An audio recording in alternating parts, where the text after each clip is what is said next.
अस्सलाम। वालेकुम अस्सलाम। अरे देखो मेरे बच्चे का चेहरा कैसे फीका पड़ गया है। एक लम्हे का सुख नसीब नहीं है इस बच्चे को।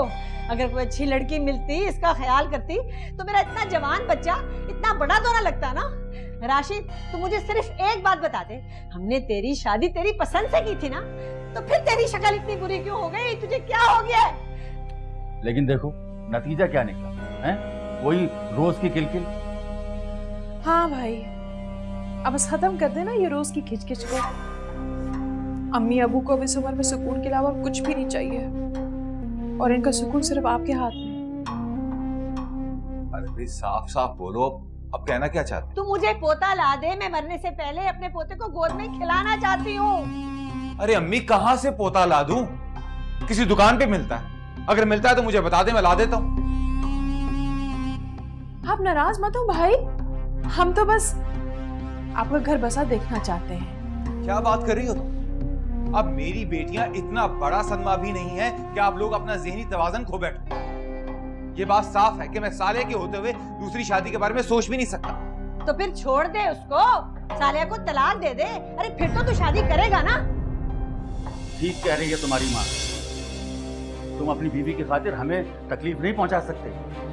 तुम्हारा हमसे उससे ज्यादा पुराना रिश्ता है।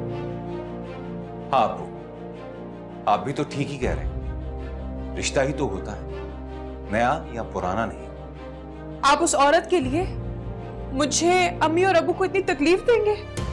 आप लोगों को सिर्फ अपनी तकलीफ नजर आती है। कभी उस औरत के बारे में सोचा जो सारा दिन आपकी बातों की नश्तर सहती है और एक लफ्ज भी नहीं बोलती, और सारा दिन आपकी खिदमत में गुजार देती है? वाह भाई वाह।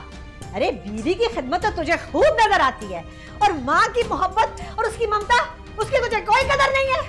अरे क्या इंसान इस दिन के लिए औलाद पैदा करता है? अम्मी, किसी एक की खुशी की खातिर मैं किसी दूसरे को सूली नहीं चढ़ा सकता। मुझे कुछ नहीं पता।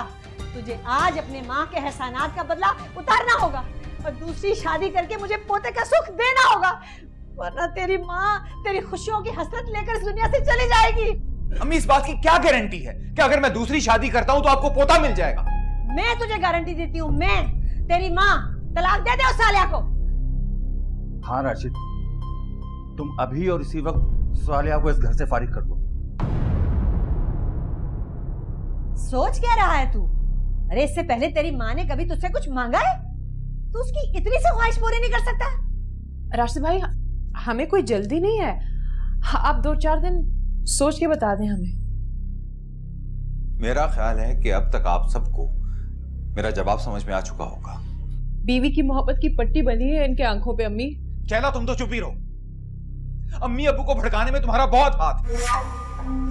देखा अम्मी, देखा आपने किस तरह दो टोक सुना गया मुझे। हाँ, मैं तो पराई हूँ, मेरा इस घर से ताल्लुक ही क्या है अम्मी। मैं जा रही हूँ अब्बू, आज के बाद मैं कभी नहीं आऊंगी यहाँ पे। अभी मैं जा रही हूँ। कहीं नहीं जाओगी तुम, ये तुम्हारे बाप का घर है, और ये तो अपने होश में नहीं है, इसलिए ऑल फॉल बके जा रहा है। शर्म आनी चाहिए तुम्हें। तुमने मेरी फूल जैसी बेटी को एक पल में रुला दिया। वाह अब्बू वाह, अगर आपको अपनी बेटी अजीज है ना, तो मुझे मेरी बेटियां अजीज हैं। ना ही मैं साले को दरबदर करूंगा, और ना ही अपनी बेटियों को किसी और औरत के एहसान तले छोड़ूंगा। मेरा ख्याल है कि अब हम मजीद इस बारे में बात नहीं करेंगे। अम्मी क्या हुआ आपको? अपनी माँ से देख क्या हालत हो गई है। अब्बू कैसी बातें कर रहे हैं? माँ है मेरी। अब आप संभाले इन्हें, मैं पानी लेके आऊंगा। दफा हो जा, जब तुम मुझसे दूर हो गया तो मेरी नजरों से भी दूर चला जा। हाय, जाओ उस सालिया के पास, उस साले के पास चला जा। हाय अतिका, संभालो अपने आप को। ये ले अम्मी, अम्मी अम्मी पानी पिए जल्दी से। अम्मी पानी पिए। पानी। ये ले।